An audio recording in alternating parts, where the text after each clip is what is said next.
Welcome to Street Stories, a podcast of real, raw, and unfiltered stories of homelessness told by Skip Finkfish, founder and pastor of Word on the Street Homeless Ministries. Please be advised these stories are for a mature audience. Our goal is to bring you as close to the reality of homelessness as we can, one story at a time.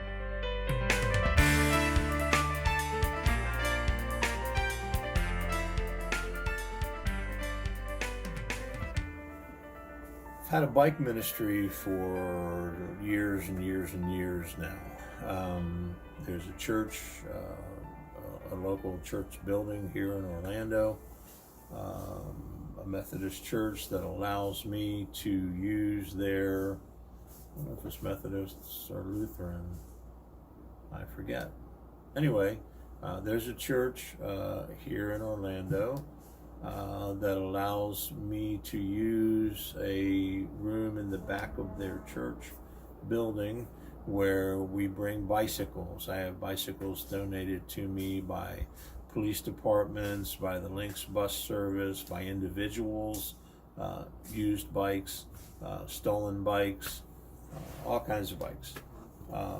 And so I take them there to the bike ministry, and we're open a couple of Saturday mornings a month where a homeless person can come to the room.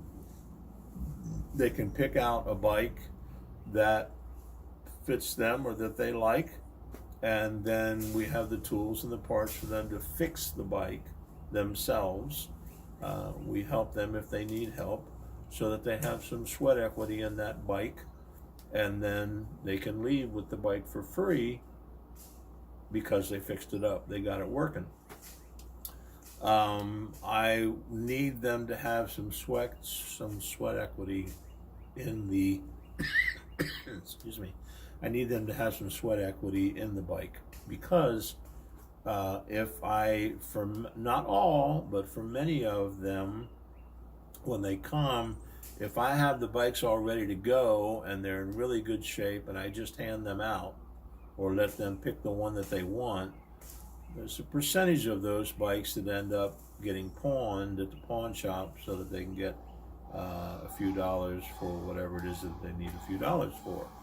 But I have found that if they work on it themselves and they leave having fixed up that bike, they will typically not pawn it. They will take care of it. They'll keep it chained. They'll, do it the way that they're supposed to do it. Anyway, one day I was there working on a Saturday morning at the bike ministry, and someone came in to the room and they told me there's a guy out in the parking lot. He's acting a little crazy.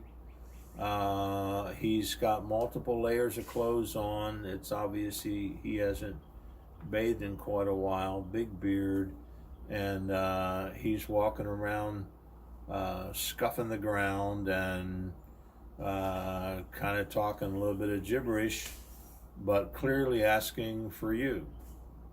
Need to see Pastor Skip. Get Pastor Skip. I need to see Pastor Skip.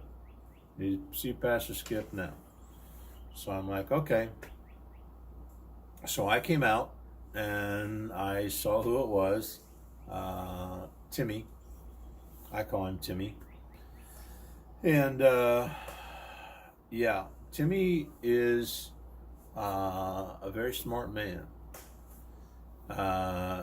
Really good with his hands, mechanically. And he loves to rebuild bicycles. And he'll go to different bicycle shops where they have a dumpster out back, and they'll throw the parts away, or they'll throw old bikes away, or they'll throw bent frames away, or whatever they throw in their dumpsters. Timmy will dumpster dive, get these parts out of there, and build bikes. He's very good at it. Timmy's shtick, we'll call it, is to do what he was doing in the parking lot. He is afraid of people. At the bottom line, in his gut, he is afraid of people and doesn't know how to relate to people, and knows how people feel about him just because of the way that he looks. because he doesn't smell good. He probably bathes a couple of times a year. He wears layers and layers of clothing, even in the summertime. Huge beard, and he's a mess to look at. But inside, this pretty decent man. The first time that I approached him, it was on a corner, and he was doing his routine. He was walking back and forth, kind of grumbling, kicking at the ground. And he's doing that. That's his wall. That's his wall of protection, where people won't approach him. But yet some will get close and drop a dollar on the sidewalk. Excuse my jadedness, but more than likely just to feel better about themselves, but afraid to get too close to him in case he might do something. So I walked up to him. I've known him for probably a year and a half at that time. We had a lot of interaction. When I would approach him, typically he would do one of these numbers, and then he wouldn't see that there would be anybody who could see him act and speak normally, and then we would talk, and he would just be himself. He came on that Saturday morning to find me because he knew I was there. I came out, we were talking in the parking lot, and he said, "Pastor Skip," he said, I've been thinking a lot recently. And he said, everybody's afraid of me. Nobody will approach me. And nobody knows me but you.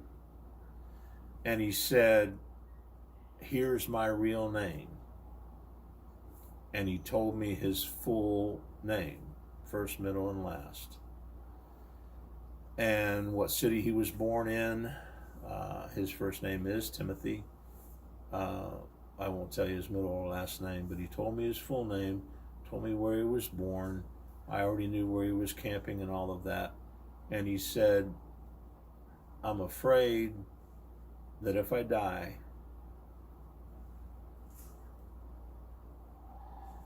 that people are so afraid of me, I don't know what they'll do with my body. I don't know if my body will receive any respect, or if I will just be treated as the basic animal that people think that I am. I wanted someone, you're the only one. I wanted someone to know my real name and some of the personal information about me, so that if I were to die, that you would make sure that my body was treated fairly, and that I didn't end up in an unmarked grave.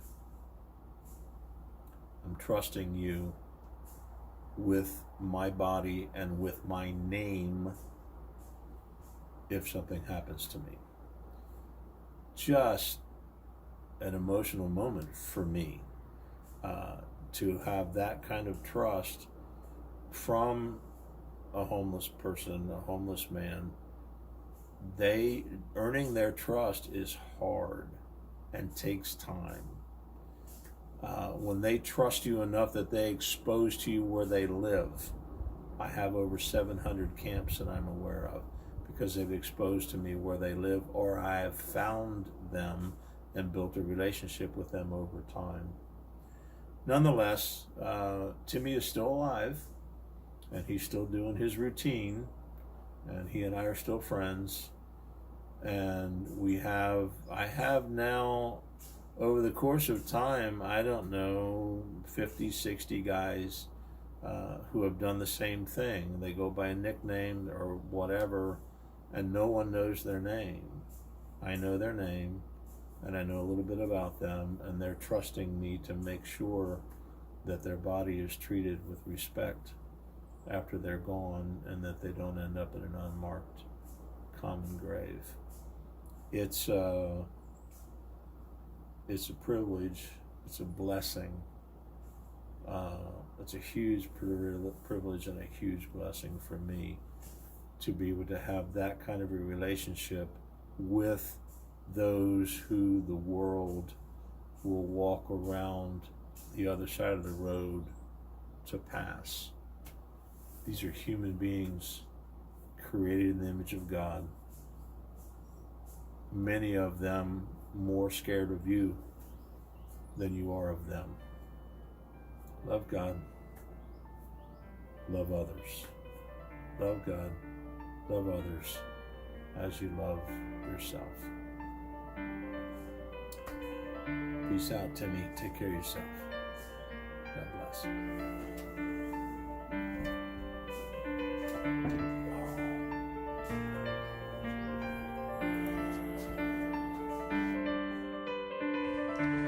Thank you for watching this episode of Street Stories, brought to you by Word on the Street Homeless Ministries.